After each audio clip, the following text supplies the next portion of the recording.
Good morning and Happy New Year. Feels good to be making some videos again because today I'm gonna show you how to make these delicious whole wheat waffles. And once you get all the ingredients in place, it takes literally a couple of minutes. Super easy, super delicious. Let's get started.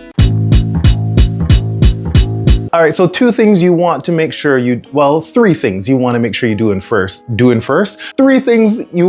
sure you do first. The first of those three is get all your ingredients together. Now, once you do that, everything's gonna move really smoothly. The next thing you want to do is start preheating your waffle iron because that's just how quickly this comes together. Now, the third thing you want to do is to create your flax egg. If you don't want to use flax eggs, you want to use normal eggs, that's fine. It's just an easy replacement of two room temperature eggs, super easy. If you are going the route of the flaxseed eggs, however, it's 2 tablespoons of flax seeds and then 6 tablespoons of hot water. So a flaxseed egg is basically 1 tablespoon of ground flaxseed and 3 tablespoons of hot water. So you want to make that up first and then set it aside, let it begin to bloom as you do the other ingredients. Now we're gonna work on the dry ingredients. In this bowl right here, I have 1 cup or 140 grams of whole wheat flour and half a cup or 70 grams of unbleached all-purpose flour. Now, if you wanted to go with 1.5 cups of the whole wheat flour, that's totally fine, up to you. Just remember that using all whole wheat flour will make the waffles a little denser than normal. And try to get it all over the table. 2 teaspoons of baking powder, half a teaspoon of baking soda, half a teaspoon of cinnamon, and just a pinch of salt. Let's whisk all of that up. Make sure everything's fully incorporated. Time to move on to the wet. All right, now in a small pot, I have about 1/4 cup or 58 grams of margarine melted. I'm using margarine just because it's plant-based. Again, you can go butter. You can also use vegetable oil. There's some other options that you can go with. To that, I'm gonna add in 2 tablespoons of honey. Now, before I add anything else, I'm just going to mix these together just so we don't get any clumps with the honey. Add in the flax seed eggs, nice and thick. Oh, it's beautiful. And 1 3/4 cup of almond milk, or about 390 milliliters. I'm just gonna mix that up real quick, make sure everything's fully incorporated, and we're good. Now, let's go back over to the dry ingredients.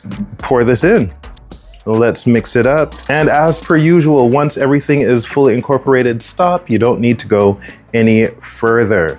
Just want to make sure you eliminate any lumps that might be in there as well. But this is it. All right, I'm going to transfer this to a measuring cup just because it'll make things easier to pour. All right, so while your waffles are cooking, let's move on to a quick topping. In a small pot on a medium heat, add in some frozen strawberries, about 1 cup, and half a cup of water. Then you're gonna add in whatever sweetener you want. I'm adding in some maple syrup, or you can leave it as is. Once the mixture has reduced a little bit after a couple of minutes, about 5 to 8 minutes, then you're gonna add in a cornstarch slurry. If you want, you can also add in some vanilla extract. Then continue stirring for a couple more minutes, about 2 to 3 minutes, just to make sure the cornstarch taste gets cooked out. They're so good, really enjoyable. Now, the waffle itself is not very flavorful because it's very simple, right? It's got a little bit of honey and a little bit of cinnamon, so it's not bursting with flavor. So it all depends. It will take on whatever flavors you add to it. The waffles themselves, again, because we didn't go completely whole wheat, is a little bit chewy. It's soft and not too dense. Now, what do you do with the batter you have left over? Super simple. I would make a bunch of them and then just put them into the freezer. And there you go, meal prep, done for a couple of days anyway. About the waffle iron, it all depends on which brand you use, how hot it is. My waffles took about 3 minutes to bake. Also, don't forget to properly spray down or wipe down your iron with whatever spray, coconut oil or something. Make sure it's properly done because these will stick a little more than like say the Belgian waffle recipe that I have. But make sure it is well greased so that they come out simple, looking great. If you enjoyed this video, please leave a like, subscribe if you haven't already, and leave a comment down below. Tell me what you think. Tell me what kind of waffles you enjoy. Do you enjoy waffles in the morning? Do you enjoy waffles at night? You know, a waffle at night feels wrong, but tastes so good. All right, people, Happy New Year, and I'll see you in the next video. Bye.